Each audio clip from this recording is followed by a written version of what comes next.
नमस्कार। देश और दुनिया की तमाम बड़ी खबरों को लेकर मैं फिर हाजिर हूं। तो आइए जान लेते हैं आज के मुख्य समाचार क्या हैं और क्या है देश और दुनिया का ताज़ा अपडेट। साथ ही आप जान पाएंगे देश और राज्य की सरकारों ने आज क्या किया ऐलान और क्या दिया बड़ा बयान। साथ ही दोस्तों, टीम की मेहनत के लिए प्लीज़ एक लाइक। सबसे पहले एक नज़र सुर्खियों पर।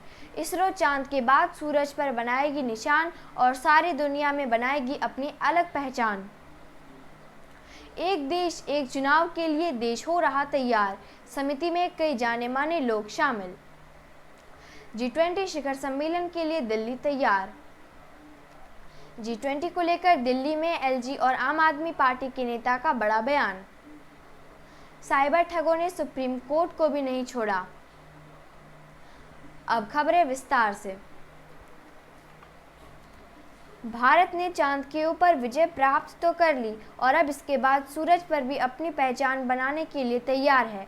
बीते दिन भारत आदित्य L1 को सफलतापूर्वक सूरज की ओर भेजने में कामयाब रहा। इसे आंध्र प्रदेश के श्रीहरिकोटा से अंतरिक्ष में ठीक 11:50 पर भेजा गया।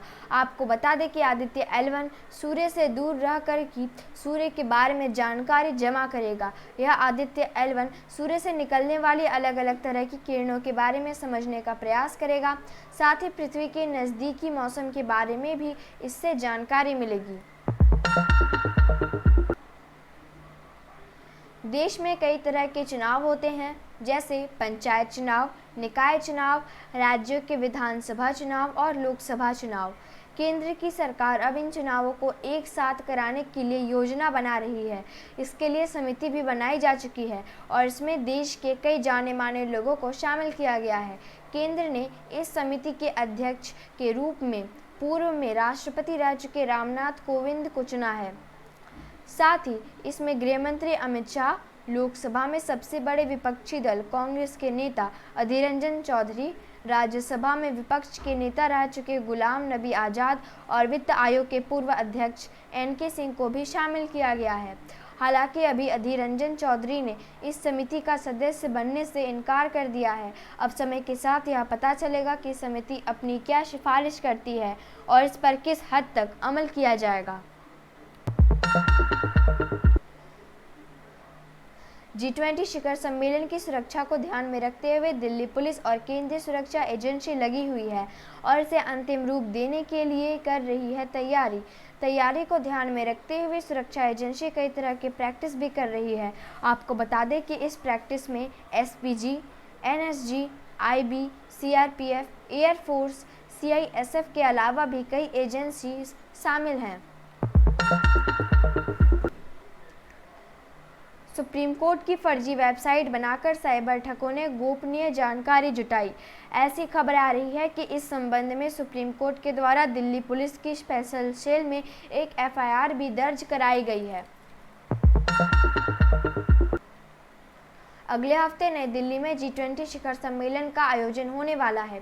इसमें अमेरिका के राष्ट्रपति भी भाग लेने वाले हैं। आपको बता दें कि अमेरिका के राष्ट्रपति इस बैठक से पहले 8 सितंबर को भारत के प्रधानमंत्री नरेंद्र मोदी से बातचीत करेंगे। खबर आ रही है कि 7 सितंबर को अमेरिका के राष्ट्रपति नई दिल्ली के लिए रवाना होंगे। 8 सितंबर को अमेरिका के राष्ट्रपति मोदी जी से बातचीत करेंगे और 9 सितंबर और 10 सितंबर को G20 शिखर सम्मेलन में भाग लेंगे। सुप्रीम कोर्ट के मुख्य न्यायाधीश ने बीते दिन एक कार्यक्रम में कहा कि दुनिया में बहुत सारे देश हैं जहां समस्याओं का समाधान अस्त्रों से होता है और शस्त्रों से होता है, लेकिन भारतीय संस्थान ने बातचीत और साझा मूल्यों के माध्यम से समस्याओं को हल करने में संस्कृति विकसित की है। हमारे देश में कानून का शासन है और इसी वजह से देश को, न्यायाधीश को और वकीलों को शक्ति मिलती है। इसके साथ ही मुख्य न्यायाधीश ने महिलाओं को अधिक संख्या में न्यायपालिका में शामिल होने का आग्रह किया। 5 सितंबर हम सभी जानते हैं और शिक्षक दिवस के रूप में मनाते हैं। इस दिन हमारे देश के राष्ट्रपति के द्वारा लगभग 75 शिक्षकों को शिक्षा का सबसे बड़ा सम्मान दिया जाएगा। सभी पुरस्कार विजेताओं को प्रधानमंत्री नरेंद्र मोदी से बातचीत का अवसर भी मिलेगा।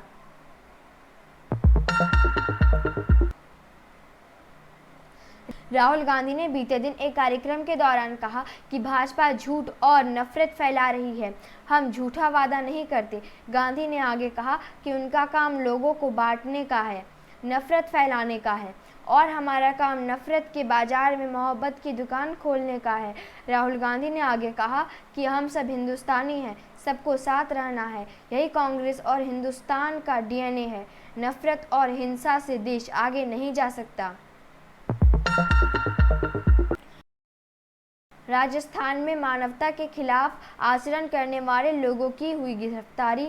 साथ ही मुख्यमंत्री अशोक गहलोत अपने पहले से तय कार्यक्रम को दरकिनार करके पीड़िता के गांव पहुंचे। 20 मिनट तक पीड़िता से बातचीत की। साथ ही 10 लाख रुपए और एक सरकारी नौकरी देने की घोषणा की। साथ ही यह भी कहा कि सभ्य समाज में इस तरह की घटनाओं की कोई जगह नहीं है।